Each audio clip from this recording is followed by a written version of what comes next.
Ella es una destacada cantante y empresaria originaria de la vibrante isla de Aruba.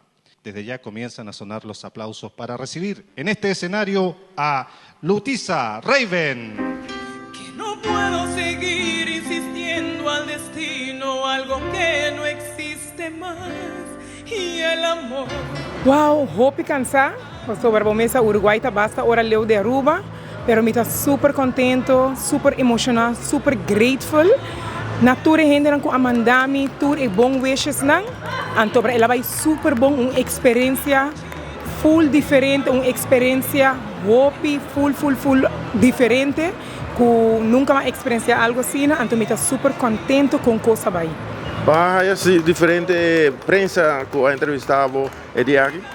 Mas já hopi mesmo, é bom nang tá gewoon, me tá gewoon diferente prensa nang de diferente país, nang aqui da full shock, full impactado, danke senhor.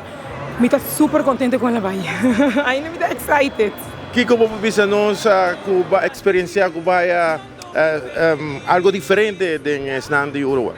Dus bomesa toda tem diferente cantante nang de diferente país nang, dus nós sente com diferente tipo de bacia, diferente cultura, diferente artista nang, dus nós conhecer outro, hasta bomesa tem oramento, hora de bailar outro, e tal tá gewoon wonderful, dus nós conhecer compositor nang, arreglista, nós conhecer de turcos, e tá gewoon uma experiência inolvidável. Nós estamos papiando que pronto tem uma outra apresentação com outro. Queremi, também tem coisas hopi bom na caminda. Esse é na papai com meu manager. Des meu manager abin des booking. Então para mim tá hopi contento do receber, pessoa dor com a apresentação abai.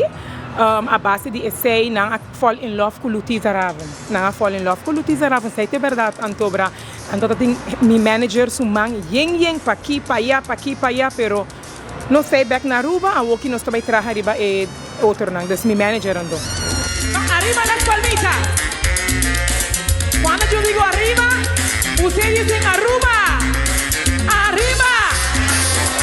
Arriba. Well, na embisava que está coisa out of this world. Nós não temos palavra, óbvio emocional, tem, né? Mirando a corrida e durante a papia de mil maravilhas, nós temos ende que por a papia algo robês de prestação de Lutisa, foi seu traje, tendo seu cantamento, mirando por a também que diferentes países participaram, tem promotor de América, promotor de Peru, Uruguai, que mende Espanha, que mende tudo até e tour a papia. Me avisar 300% de Lutisa, que a prestação com Lutisa está out of this world. O que é o next projeto que você tem pendente? Agenda está aí. Se só improvisa, agenda está aí. Houve preparação para PAFO. Depois de sua prestação, agenda llena. Nós não podemos pedir nada, pois o homem também traz o contrato, a prestação, o festival, a quantidade de festival internacional que também tem. Como trabalhando com o IP que você não cabe lança pouco dia? Tremendo, tremendo. A forma que nós lançamos, a forma que nós entregamos como gift no Uruguai e Panamá está durante que está impactado com a forma que nós apresentamos o IP.